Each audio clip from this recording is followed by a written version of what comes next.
thank you all for joining from everywhere. Go Niners, go Chiefs.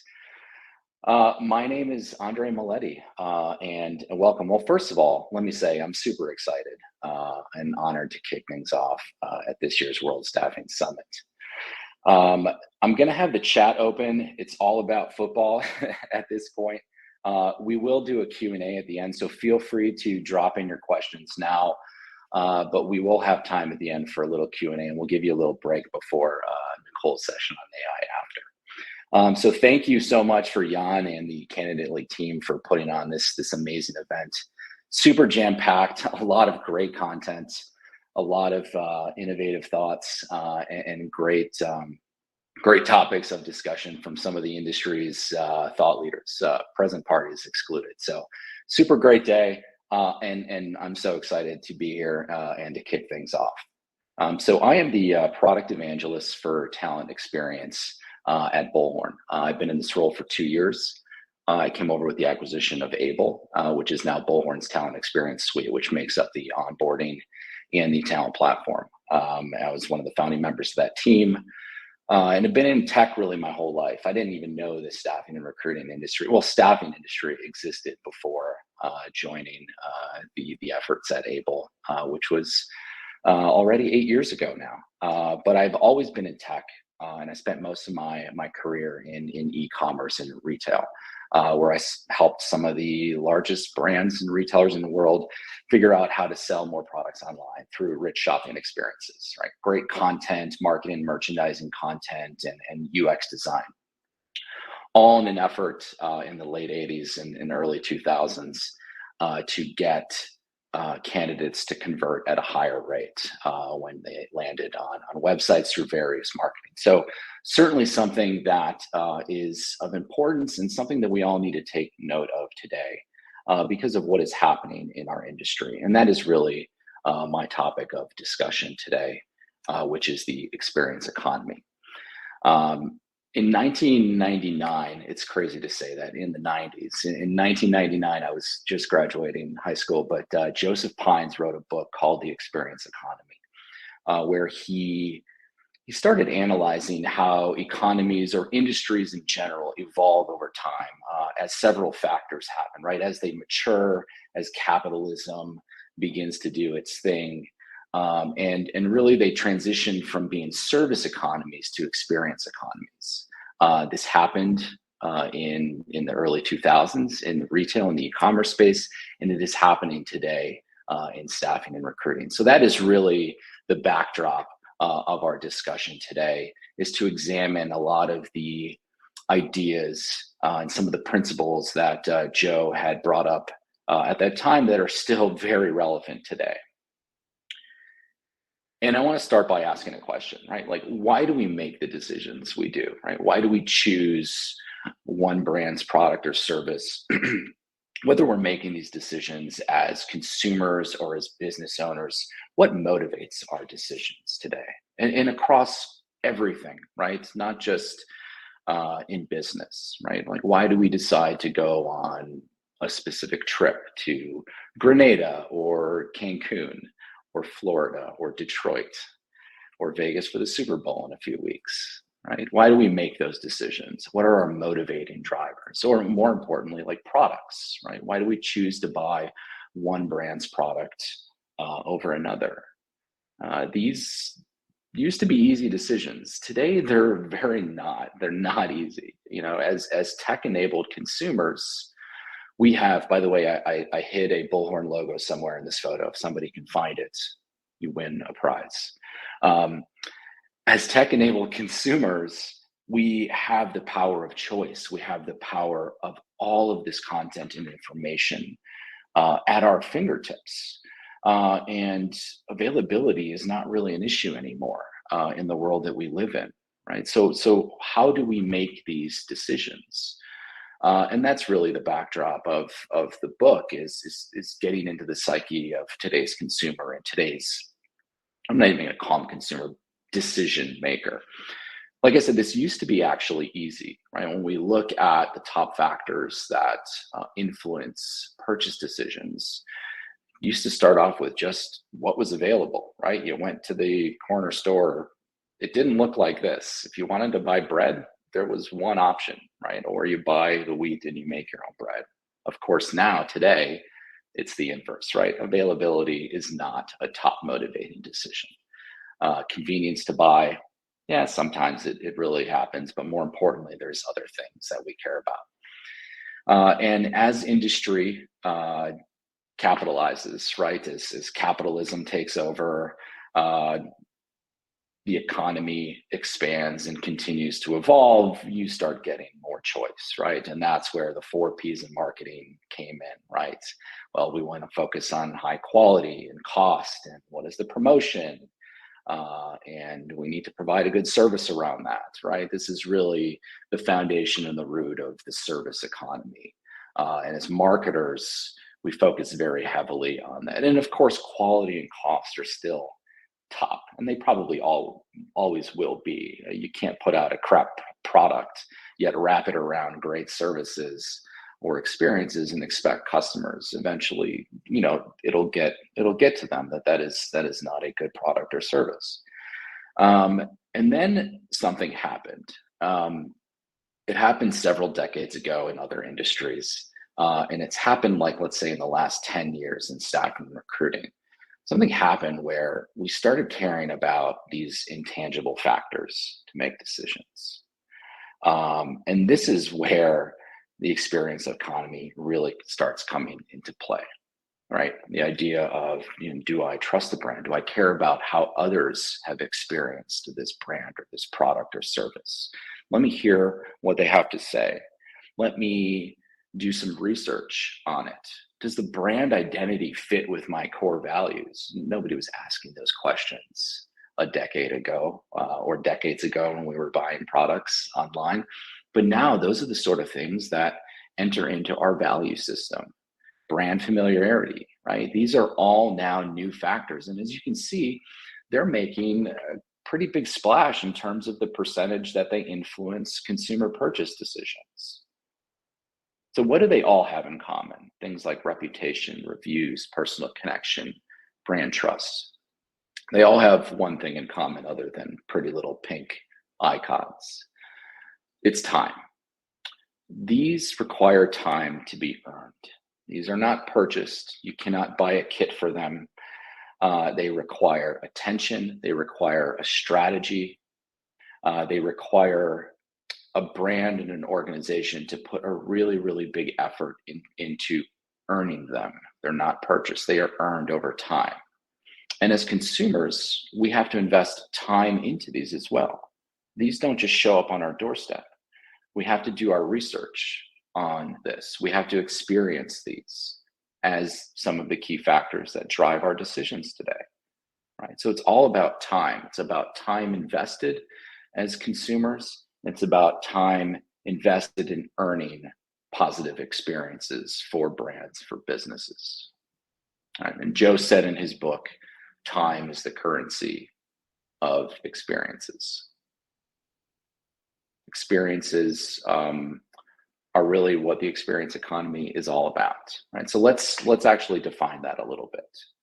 Whenever you see this little pink cup, by the way, I'm talking about Starbucks, right? So that's my little pink Starbucks cup. The experience economy is when the value of good services go beyond the tangibles, right? When people are making decisions outside of cost, outside of availability and quality, right? They are evaluating it beyond that, and they're evaluating it beyond the product and service that is being delivered. They are evaluating the whole customer experience and the whole life cycle. Everything is being evaluated by a new lens. You cannot just rely on the product or service alone when economies reach a certain maturity. And that usually happens when there's a lot of tech disruption, right? A lot of innovation and technology, new motivating buyers for consumers. They get enabled by tech. People start figuring this out, and then the whole world gets turned upside down. And we're going to get into that quite a bit today. But it's mostly about becoming memorable, right? When a product and service is something that is remembered, that's when you know that you've delivered a great experience. Experiences are now shaping our expectations. So they're transcending or they're crossing over from industry to industry. So if I have a great experience in one industry, I remember that. I now expect that same type of feeling, those same intangibles in the next industry, right? So if I have a great shopping experience on Amazon and now I'm interested in a new car, I'm expecting that same type of shopping experience, of customer experience that I felt at Amazon in my foray of researching and buying my next automobile, because people remember how you make them feel, and the consumer remembers how that shopping experience is. So, in many times, and I'll show examples of this, the experience actually becomes more valuable than the product or service that is being rendered, and it becomes a key decision in our path to purchase. And when I'm talking about this, the parallels that I want you to think about is when I talk about a consumer, think about talent. When we talk about the e-commerce industry, think about how it relates directly to staffing and recruiting today. So let's get into a couple examples. Let's talk about restaurants. Back in the day, and this is not too far ago, there was a fine line between front of the house and back of the house, right? There was a big door.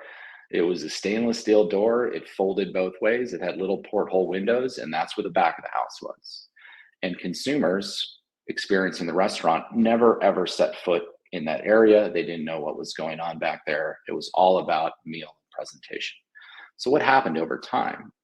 Experience became more and more predominant as a reason why you went somewhere. It wasn't just the food, it was the experience, it was the ambiance. Cooking shows became very popular. People started getting excited about the process and the experience around it. So what did restaurants started to do? They started to break down the walls. And now the watching the cooks, watching the staff, watching the kitchen, how everything is nicely organized and stainless steel is shining and everyone's uniforms are nicely pressed. This becomes part of the experience of the meal. So much so that a lot of restaurants started putting tables in the kitchens themselves, right? Chef's tables, right? So now you go somewhere, how was the meal? Great, but you're also talking about the experience and what you got to saw and see and smell. Great example of how experiences, the value of an experience evolves a strategy of how to deliver a product or a service. No example greater than Apple. Talk about a company that takes user experience design and applies it to every aspect of their business. In this case, the retail shopping experience.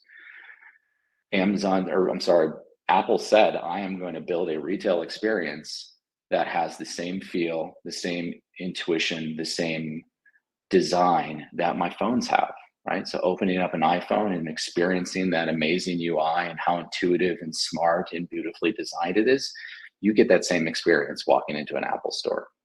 There's no retail footprint that can give you that same experience the way Apple does. They completely reinvented how shopping happens. They could have easily said, well, what's Target doing?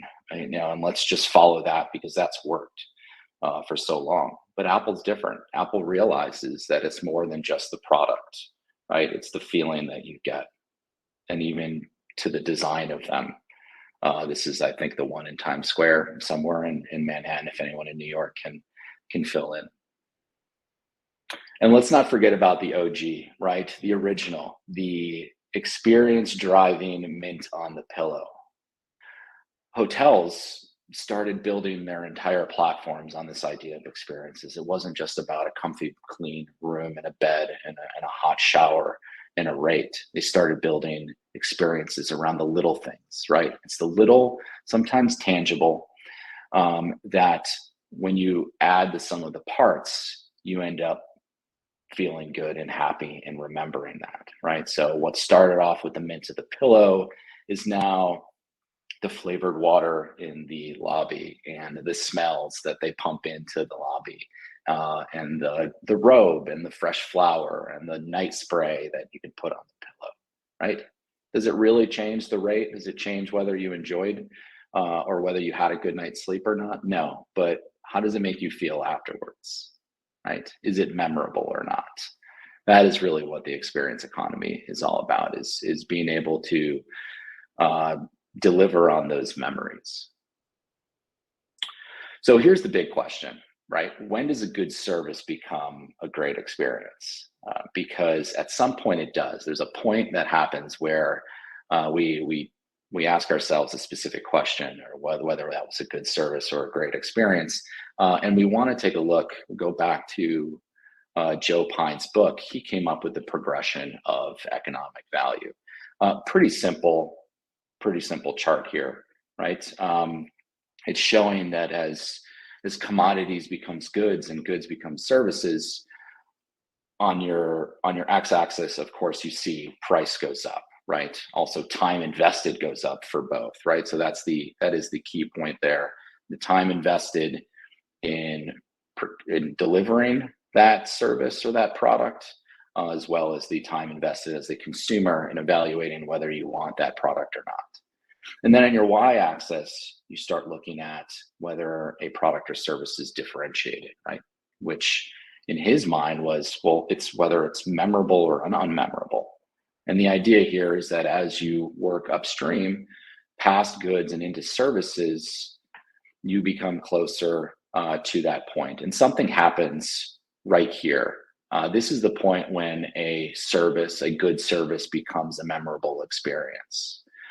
And that point is known as the time saved or time spent paradox. And it's directly related to personalization. So if we look at this chart again, and we talk about the more you customize a product or service, the less it resembles the product or commodity that you were out to get in the first place. That is when a consumer looks at it and they say that was either time well saved, or they say that was time well spent. And if somebody's willing to say it was time well spent and they invested the time in procuring your product or service, you just delivered a great experience. If somebody says time well saved, then you've just delivered a good service, and it probably won't make the type of impact where you're driving longer term memories. And more importantly, you're telling your friends about it, right? That's the key here. Experiences drive consumers to tell their friends about it. Services is something that you were out to accomplish something, it was delivered, and now you're happy and you're going on with your life. Service is tangible. Experiences are the tangible plus the intangibles. And those intangibles, right, those consumer factors to making decisions are what drive businesses forward through massive economic change or digital transformation. So let's look at this again a third time, and let's use the example that Joe used in his book, coffee, right? Our little pink Starbucks cup.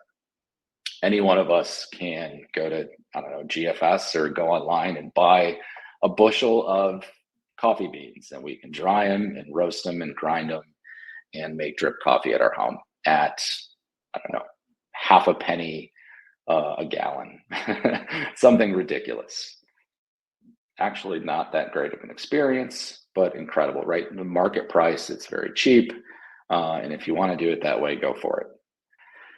What most people do, though, is they don't want to go through that process. They want to buy a product that has already been processed a little bit, right? So a can of coffee. I know that looks like a soda can, but that's the best image that I could come up with. A can of coffee, it's already ground, or you need to grind it. You put it in the coffee maker. You've saved yourself a ton of time drying and roasting the bushel of coffee beans, right? Some people still say that is just the most painful thing in the world. I hate waiting for coffee. I'm on the go. I don't want to deal with it. I hate cleaning the coffee machine. I would prefer to stop at the local, whatever, corner store or gas station, or get a cup of coffee at work. And it's pre-made, and I have a couple options, and it's a great service. And this is a sweet spot for many organizations. And this is still an economic driver in the industry, right? Good service, quality product at the right price. It's going to drive a majority of the economy. And then there's the crazies out there that are going to stand in line and get the Starbucks, right? What happens? Highly customized. Why are you going to Starbucks? It's 10 times the cost of any of the other options, especially just buying the beans, right? But people go to Starbucks because of the experience. They don't go just for the coffee. And I want to get into this a little bit more. Experiences are valued more than the time or money invested. They have to be, or else nobody would end up or would be willing to put in the time or money invested in having that experience in the first place. They better be, because these lines are crazy. I mean, think about this. There is a gas station across the street that has the same damn beans that are ground and can give you a cup of coffee and you can get on your day with your day. However, as consumers, we stand in line for minutes, if not half an hour to get a Starbucks coffee, because that experience stays with us the whole day. That green cup with our name on it, right? And what are you doing with this experience, right? It's the smells, it's the music, it's the design of the building, it's the people watching, it's the ability to actually have more selection and choice. The good or service, the value of the good or service comes from the sum of the parts of the experiences of the intangibles, not just the quality of the product that's delivered. And by the way, the product is good. It's really good. If it wasn't, people wouldn't be waiting in line. This one I'll never really understand is bottling your own beer.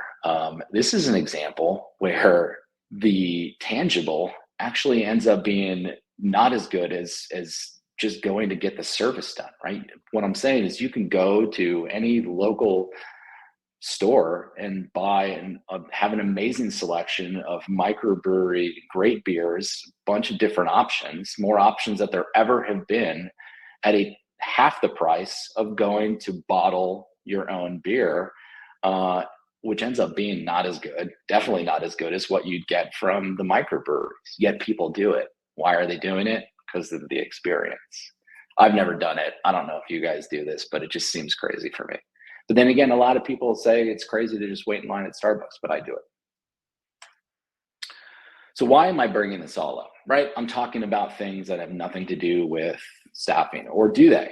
Well, this is why. Because over the last few years, I've spoken to hundreds of agencies, and most of the time that conversation is around talent experience. And this is what I keep hearing over and over, right? I want to be in the business of delivering experiences. I don't want to be just another agency. I want to be a trusted partner to my talent, right? I want my experience to be memorable. I hear this over and over again, and I think to myself, that's interesting. Are you really willing to invest the time and the effort to actually drive experiences? Or do you just want to be in the employment services business? Because as we know now, there's a major distinction between the two, a difference. So let's look at back to our chart here, our progression of economic value, right? Jobs are a commodity today, right? You can get a job anywhere, especially in today's employment climate, right? I like to call it the consumerization of employment. Work has become commoditized. It's incredible. It's highly devalued now, especially through younger demographics. And you can pretty much access it anywhere.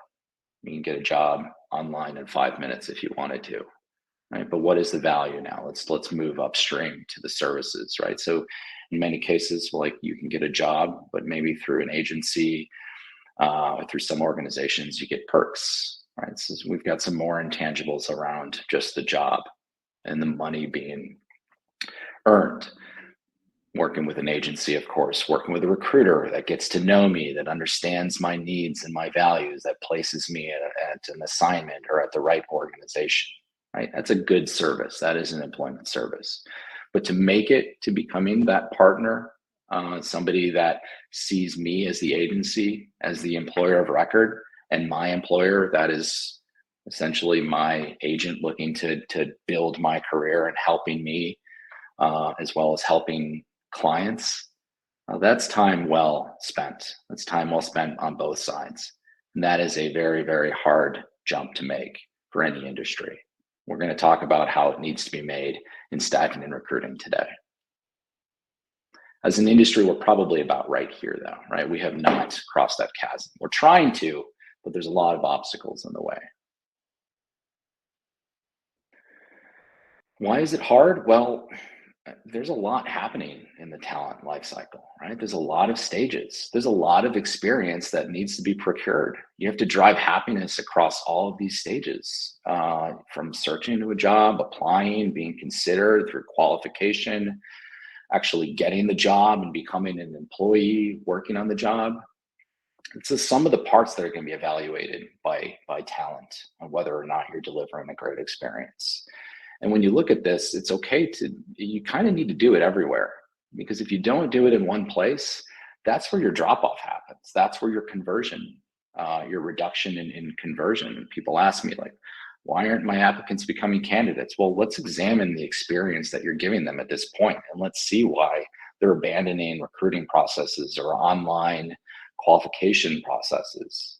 Chances are you're not designing it based on their needs and their objectives. But if you can do that, if you can do this across the board, man, it is so impactful for agencies that have been able to unlock this and do it correctly. They make talent feel informed, excited, confident, ready. Can't wait to tell their friends about it, right? They want to do it again. They feel heard. Everyone wants their talent. There's no agency that would say, I don't care about any of this. And a lot of agencies know today they have to be focused on this in order to win the war on talent. So the path to an experience economy in staffing, right? Let's start focusing our conversation specifically around staffing and recruiting, right? So we're here. There is a massive gap between moving from a service economy to an experience one. And that gap is driven by a lot of things, right? Changes in the talent value system, right? Motivating factors, why talent choose to work in general or with one agency or another. And more importantly, what they expect in that hiring and employment experience. All of this is driving us. Now, no one chooses to go into an experience economy. We don't all together say, hey, everything's great. Now let's get into the experience economy. No, you are dragged kicking and screaming across this chasm, right? This paradigm shift. You are forced to differentiate. Experiences differentiate one agency from another. Experiences are memorable. Experiences drive things that are gonna drive business improvements. We'll get into that in a second. By the way, this has happened before. So where I came from in e-commerce and retail, I saw this firsthand and got a front row seat to it and was involved in a lot of this disruption. This is US retail sales. And look at what has happened since the early 2000s, right? You had a massive breakup in how business was previously done to how business was procured or how sales happened, right? So what happened in those early 2000s? Like I said, it's usually driven by changes in consumer behavior, which is usually led by advancements in technology. So early 2000s, you had the proliferation of high-speed internet, you had smartphones, and then you had manufacturers and retailers, the marketers and merchandisers at these companies saying, let's create rich content experiences to capitalize on all these eyeballs that are now online, researching, and consumers became online shoppers. And the organizations that prioritized that ended up becoming the industry leaders, and they were the non-store retailers. They weren't the brick and mortar, the big box retailers. Those are the organizations that had the ability to make that shift into an online digital experience economy, but they didn't. It was the innovators, like companies like the Amazons, and that prioritized experiences, that understood what was happening and wanted to differentiate through creating those online shopping experiences. The same thing is happening in our industry today, and I want to talk a little bit about that and some of the data that is suggesting that. So we have the new industry, or we have new options to talent, right? The temporary staffing platforms is something that is driven by the gig. You've got new competition coming in that focus on experience and that are saying, yes, this is the future of our industry. And you have your traditional staffing firms, you have everyone trying to meet in the middle, right? The Adecos, the Manpowers, they're trying to figure out on-demand staffing model, the workforce management. You have the advertising folks like Indeed and Job.com. Indeed launching Flex, right? We want to get into this business. We know how to drive experience. And then your work service platforms are trying to become employers of record. The Uber Works program, which I worked on personally, which unfortunately didn't make it through. But everyone's saying like, we can capitalize on this. We understand how to engage talent and create experiences. Now, even though it's very small, we're talking about a small percentage that make up the staffing market worldwide. Look at the growth trajectory year over year. They're doubling. It looks kind of similar to what happened in retail sales, right? And I'm not saying the Instacart is going to become the Amazon of our industry. I'm probably saying a combination of these factors are going to become the Amazon of our industry. And we're seeing everyone trying to buy in. Our industry leaders, they're recognizing this. And after years of trying to build experiences, a lot of tech, a lot of money invested, looking at all these new competition that came in that value experience, they're making acquisitions. If you look at what happened in all of 2022 and early 23, you see your traditional big box staffing agencies buying in on the experience economy through the acquisition of staffing platforms, right? You see Randstad buying Side, you see Medical Solutions buying Matchwell. And you actually see the inverse happening. You see some of these staffing platforms like Swipe Jobs and Job and Talent saying, you know what? I can do it better than these guys. I'm going to go buy an agency and learn how to do back of the house employer of record and drive experience economy on my own before I get acquired. I'm going to go take out these big boys. Well, that is happening and will continue to happen at a macro and a micro scale.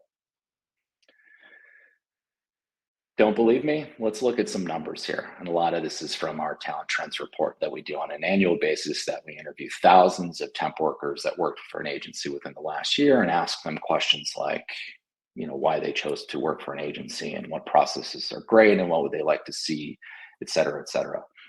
92% of applicants don't complete an online application, which is a crazy number, right? And 68% of temp workers abandon a promising opportunity because the process took too long. So if you get past that horrible application and you get engaged with a recruiter and you're super excited about a job and you can't wait to get it and you think it's going to be perfect and life-changing, 68% of people say, this process sucks. This is a horrible experience. I'm abandoning it. I'm going to go find something elsewhere, because they have the power of choice, because they've been influenced by previous industries. They know that they can, if they don't get that feeling and that experience and that memory that they had elsewhere, they're going to go find it elsewhere.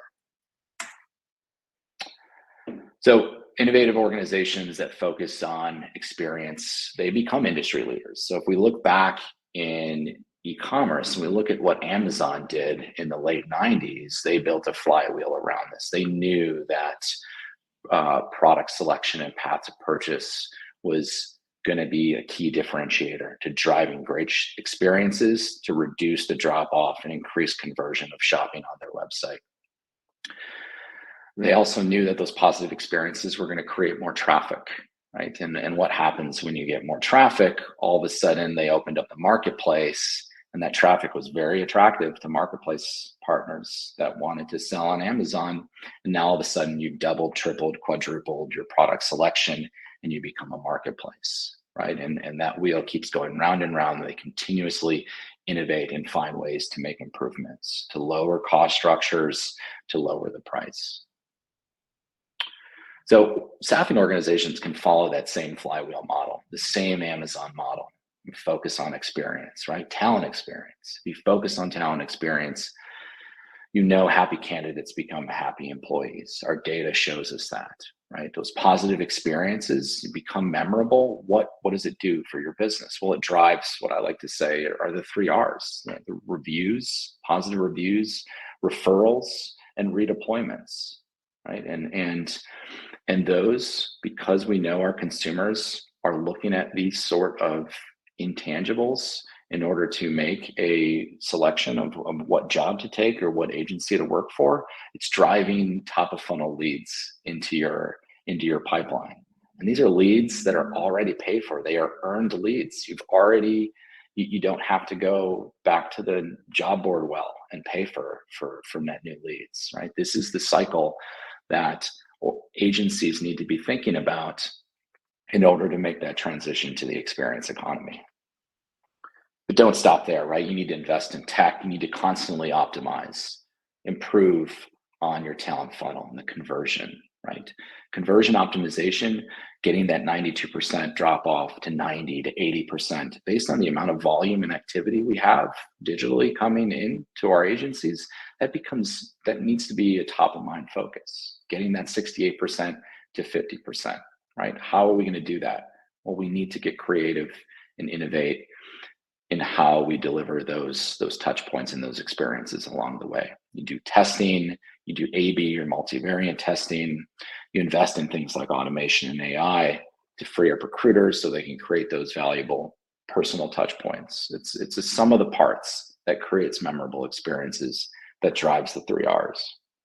If you still don't believe me, this is right out of this year's Talent Trends report. 42% of temp workers chose to work for an agency because of positive ratings, positive reviews, positive past experiences. If you don't think experiences matter in staffing and recruiting into talent, almost half of them are making these decisions alone on them. You'll hear me say you've heard me say consumer grade, or I will say consumer grade quite a bit today. And what does that actually mean? So it's when a product or service is designed from the perspective of your end user or the consumer, right? And all delivery decisions, the tech, the business process, how we end up delivering the product or service is influenced by the impact that's going to have on the end user. And so delivering consumer grade talent experiences requires us to look at how talent would perceive, interact with, and feel along the entire employee life cycle, that entire talent life cycle. Good way to think about it is ketchup, right? For hundreds of years, the ketchup bottle was a glass bottle designed like this. That was the user interface. Yet how were people actually using it? Like how it was designed is not actually how it was used. People would have to flip it around and shake it profusely in order to get ketchup out. That is a bad experience. I'm surprised it took Heinz so long to make those changes. But eventually they said, we need to redesign this. Let's look at this from the consumer's perspective. How are they using the product? What would they like to see? And they didn't stop there, right? They constantly started messing with it. And then they started working on the disposable packets, which are just absolutely a pain. What can you do now? You can twist and squirt, or you can peel and dip. Brilliant. That is consumer grade product design. That's the type of thinking that organizations need to have in order to just get a little bit better along the way, just small conversion point improvements. And that's how Amazon built their business. This is not easy to do, by the way, in staffing. Consumer grade is very hard. And the reason why is because of silos. It is, and this is across the board. This isn't just in staffing and recruiting. This is any industry. Silo mentality is the reason why. I know I'm completely behind. I have 2 minutes left. I have a few more slides. Thank you guys for staying with me. Silo mentality. Why is silos happening? Well, when you think about our industry, our organizations, they're actually very complex. Even though we're doing a seemingly simple thing, we're recruiting people and placing them and paying them, the business units involved in order to drive the marketing and the operations and compliance and HR are actually very complex. And those organizations are siloed off within an organization. They have different owners that have different motivating drivers. And those motivating drivers are usually focused on internal need. They're not focused on talent. And then they make technology investments that impact talent within a silo, right? So you end up with multiple systems and you end up with a Frankenstein experience, and it does not make talent feel good. So this is really the major challenge that we have within organizations that we need to break in order to even think about becoming experience focused. So 3 keys for agencies to look at: you need to become talent centric, invest in platform, right? Consumer grade, right? So a platform that prioritizes consumer grade, you're not going to be able to get it by, you can try to build it yourself and integrate things together. But at the end of the day, the constant like optimization and improvements that will lead to those small little wins along the way require a platform that is driving insights and information to inform the optimization of that experience. It's very hard to do if you're going to tape things together. There's a lot of touch points. This is why platform's important. If you invest in a platform, they're bringing all these things together. They're doing it behind a firewall. They're bringing it all within one experience. They're providing one layer of insights and analytics. It's a lot easier to develop and deliver those consumer grade experiences. Analytics becomes incredibly important because consumer grade experiences aren't built overnight. They require constant iteration, and you needed a system to tell you what you need to be improving on and what experiments and creativity need to drive your next decision. And that's why analytics becomes so important. I'm going to skip over this. I know we're at time because we have Nicole coming up next. I'm going to skip over talking about this guy, although it is pretty funny about what happened. Maybe just one more minute. In '97, he got his team together. It wasn't this Jeff Bezos, it was this Jeff Bezos. He got his team together and he said, I want one-click shopping on Amazon. His team said, you're crazy. We can't do that. We could work on it years. Maybe we can get it down to 10 clicks. He said, nope, I want one-click shopping. In 97, he filed for the patent. 99, they introduced the marketplace. Nobody could do one-click shopping. Amazon was the only organization for over 2 decades that could do one-click shopping.